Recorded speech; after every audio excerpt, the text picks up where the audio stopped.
São 9h07 da manhã, no dia 6 de outubro desse ano, os brasileiros vão às urnas para escolher prefeitos e vereadores.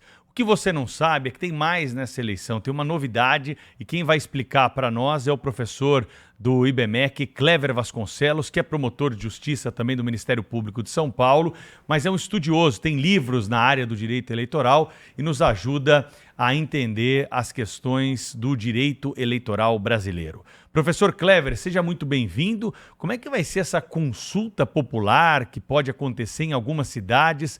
Vamos começar explicando por que surgiu essa ideia e por que nessa eleição de 2024. Bom dia. Bom dia, Pedro. Bom dia, Thaís. Uma satisfação estar aqui com vocês novamente. Na verdade, essa consulta popular ela tem um nome específico. E são dois nomes. Um nome se chama plebiscito e outro nome se chama referendo. O que acontece com essas duas situações, eu vou distinguir uma da outra.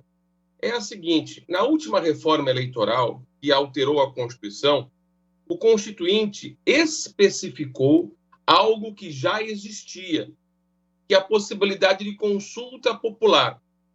Quem autoriza essa consulta popular? É o Poder Legislativo. No caso dos municípios, a Câmara Municipal, que autoriza o prefeito a providenciar, junto às cortes eleitorais, esse tipo de consulta popular. O plebiscito é uma consulta prévia para que o assunto que foi decidido pela população seja incluído em um projeto de lei municipal. E a Câmara Municipal tem que seguir a orientação que o eleitor aprovou ou desaprovou. O referendo, por outro lado, é uma consulta posterior a um projeto de lei que já foi aprovado pela Câmara e, como maneira de sanção ao veto popular, o eleitorado vai dizer se concorda com o projeto ou se discorda com o projeto. Portanto, Pedro, Thaís, na verdade, não se trata de uma inovação. Se trata de uma tentativa de se incluir como costume nas eleições municipais, de se colocar esses dois tipos de consulta para o eleitor. Só para comparar a situação, Pedro e Thaís, eu perguntaria, isso é comum no mundo? Isso existe no mundo? Olha, existem dois países que são campeões de plebiscito e referendo. Um é a Suíça, outro é a Áustria, que costumeiramente eles invocam seus eleitores para a tomada de providências. Os Estados Unidos também faz isso em alguns estados. Então, o que é o legislador agora? O legislador ele quer fazer com que a população do município participe das decisões daquela cidade, mas com um adendo. Essa participação vai depender de aprovação do Poder Legislativo da Câmara Municipal de cada cidade. E aí se aproveita a estrutura da eleição para também se acrescentar uma pergunta à escolha do prefeito e dos vereadores. É interessante, né, professor Cléver? Mas dá um exemplo para a gente. O que pode ser perguntado? Você, eleitor da cidade tal, é a favor da construção de um parque? Você quer revogar a lei tal? O que pode ser perguntado num plebiscito ou num referendo nesse âmbito municipal? Excelente, Thaís. Nós temos aqui um sistema federativo. Todo mundo sabe que o Brasil é uma federação, dividida em municípios, estados, Distrito Federal e a União. Cada entidade dessa tem uma competência. O que é uma competência? Uma atribuição. O que o município pode fazer, o que o estado pode fazer, o que a União pode fazer. Eu vou dar um exemplo primeiro do que não pode fazer e depois do que pode fazer. Vamos dar um exemplo. O município ele é contra um determinado crime. Suponha, a população não gostou daquela lei e quer retirar aquela lei de vigor. Não pode. Por quê? Porque o município não pode legislar sobre questões penais, ou mesmo instituir um crime. A legislação penal é competência da União. Isso deveria ser feito por projeto de lei federal no Congresso Nacional. Agora, como você bem disse, o prefeito municipal tem uma dúvida se vai construir um parque, se vai construir um hospital, aonde vai ser esse parque, aonde vai ser esse hospital.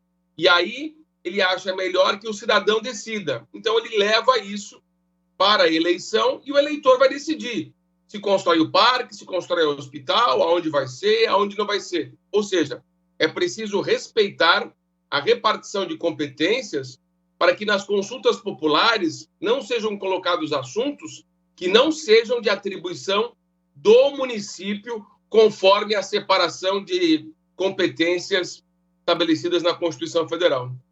Há limites de perguntas que possam ser feitas nessa consulta popular? E qual é o prazo que a Câmara precisa aprovar essa pergunta para ela ser inserida no dia da eleição em outubro? Olha, o limite, Pedro, dos assuntos que são colocados nas consultas populares, eu reitero, são assuntos previstos na Constituição Federal. No caso dos municípios, são assuntos de interesse local. Agora, o que é de interesse local? Vamos dar um exemplo. Na maior cidade do país, cidade de São Paulo, é possível colocar Uber, mototáxi, né? Você vai, por exemplo, em Teresina, no Piauí, eles têm o serviço de mototáxi em alguns lugares do Brasil. Em São Paulo não tem táxi ou Uber moto, né? Perdão, táxi moto ou Uber moto. Então esse é um assunto da legislação municipal. Corredores de ônibus. Quem pode andar no corredor de ônibus? O Uber pode andar no corredor de ônibus? Esse é um assunto estabelecido na lei municipal. Então é isso que vai estabelecer a limitação, como você perguntou, da tarefa da Câmara Municipal em estabelecer o limite material para se colocar na norma. Agora, qual é o prazo? Olha, o prazo não está bem especificado na resolução. O prazo deve ser feito da maneira mais rápida possível. Vamos lá. Quando que o TRE alimenta as urnas eletrônicas com o nome dos candidatos? Tem uma cerimônia isso. Tem a zerésima de colocar, de verificar cada urna eletrônica e depois o prazo para a inserção do nome do candidato na urna eletrônica. Isso geralmente se dá 2 meses antes da eleição, ou até um pouquinho mais, ou até 20 dias antes da eleição. Então é importante que as câmaras municipais realizem esse tipo de aprovação durante o primeiro semestre deste ano de 2024, que as eleições ocorrem neste ano, lá em outubro, como você disse. Então é importante que as câmaras municipais se antecipem e já façam a delimitação do assunto que vai ser levado à consulta popular e no primeiro semestre já comuniquem ao TRE para que se proceda à inserção na urna eletrônica dessas perguntas. Vai ver, eu estou pensando aqui o seguinte, eu como eleitora adoraria ser perguntada sobre coisas da minha cidade. Tenho certeza que o nosso ouvinte, o nosso assinante também gostaria de ser perguntado. Não sei se os legislativos têm a mesma vontade, porque hoje eles decidem pela gente. Você tem notícia de algum município no Brasil que já esteja pensando em implementar consulta popular agora na eleição de outubro? Essa pergunta é uma pergunta estatística, né? Vamos lá verificar o que já foi aprovado de norma federal sobre o assunto. Basicamente, foram 2 normas que foram aprovadas por plebiscito, que foi a Lei dos Crimes Hediondos e a Lei Ficha Limpa. A Lei Ficha Limpa foi de iniciativa popular, diga-se de passagem, né? Não foi de plebiscito. O grande exemplo que nós temos aí de plebiscito é o da monarquia lá, né? E o do desarmamento também, né? Eu estou confundindo aqui, perdão. Nós temos 2 normas que foram aprovadas por iniciativa popular, que é outro método de consulta popular. Que foi a Lei dos Crimes Hediondos e a Lei das Inelegibilidades. Mas plebiscito e referendo foram 2 exemplos. O regime de governo e a forma de governo, monarquia e república, e a questão das armas. Renan Calheiros era presidente do Senado, onde uma consulta popular sobre o desarmamento. Então, o Brasil não é um grande exemplo de normas federais de plebiscito ou referendo. Ou seja, o poder legislativo tem medo da decisão popular. Então, ele prefere não colocar isso nas pautas de consultas populares para que ele mesmo decida. Nós estamos aí com mais de 30 anos da Constituição e só 2 vezes o Brasil passou por plebiscito e referendo. Um plebiscito e um referendo em mais de 30 anos. Essas consultas populares dos municípios, elas podem ocorrer, elas poderiam ocorrer ou poderiam estar ocorrendo desde a edição da Constituição.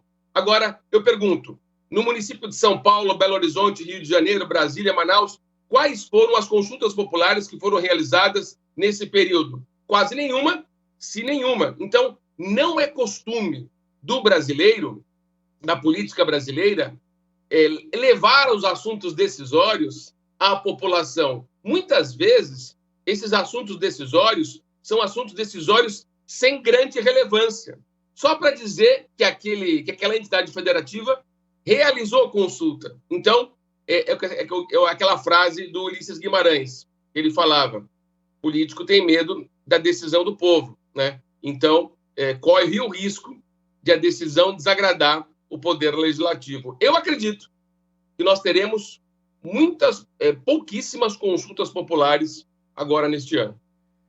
Tá certo. Então, o que a gente poderia ter a partir de agora era unir, né, como disse a Thaís, o momento eleitoral, aproveitar, né, que já há uma grande mobilização por conta da eleição e inserir essa consulta, né, por referendo ou plebiscito na eleição de outubro desse ano. E isso também pode acontecer na eleição daqui 2 anos, quando nós tivermos as eleições federais para a escolha de presidente. Poderia se aproveitar esse momento também para inserir pergunta e aí a aprovação das perguntas seria pela Câmara e pelo Senado, né, professor? No caso de uma consulta popular federal, é pelo Congresso Nacional, em reunião conjunta da Câmara e do Senado, que eles aprovam o referendo ou plebiscito. E no caso dos Estados-membros do DF, são as Assembleias Legislativas e a Câmara Legislativa do DF. Ou seja, não pode o município, numa eleição municipal, ocorrer uma consulta de competência do Estado ou da União. Por exemplo, vamos pegar outro exemplo bem polêmico, a questão das drogas. O Supremo Tribunal Federal está decidindo a questão do porte das drogas. Será que essa questão, se fosse levada à consulta popular numa eleição federal, poderia haver uma decisão popular abstraindo a decisão do Supremo Tribunal Federal? Eu penso que sim. Mas o assunto é muito polêmico. Você imagina o pano para a manga que ia dar um debate de consulta popular sobre essa questão, né? Professor Kleber, para a gente terminar, tem uma outra mudança agora na eleição de outubro de 2024, relacionada ao número de vagas nas câmaras municipais versus número de candidatos. O que muda? Olha, no que diz respeito à eleição municipal, ou qualquer outra eleição, o número de vagas sempre será 100% mais uma das vagas existentes nos municípios. Ou seja, se a sua Câmara Municipal tem 20 vereadores, nós podemos ter 21 candidatos. Mas 21 candidatos por quem? Por partido ou por federação. Nós temos aí algumas federações que é a união de partidos, vários partidos juntos. Essas federações que se formaram na eleição passada precisam manter o mesmo formato nessa eleição. Ou seja, não é possível formar novas federações alterando aquele modelo estabelecido na eleição anterior. Por quê? Porque as federações têm duração de 4 anos e elas têm uma verticalidade, uma homogeneidade. Ou seja, formou uma federação, ela precisa durar 4 anos e tem formato uniforme para 2 eleições. Nós estamos na segunda eleição agora neste ano, das, se não me engano, 2 federações já existentes. Então, o que a gente chama disso é de verticalidade e o número de vagas para as câmaras municipais é sempre 100% mais um do número de vagas estabelecidos na norma e nas constituições. Professor Kleber Vasconcelos, muito obrigado aí pela atenção conosco aqui do Jornal Gente, explicando essas questões aqui para os nossos ouvintes e assinantes. Obrigado a vocês. Obrigada, professor Kleber. Ele vai ter muito trabalho esse ano e vai estar sempre conosco aqui, afinal 2024 é ano de eleição. Thaís, fiquei curioso, hein, para saber o que passou na cabeça das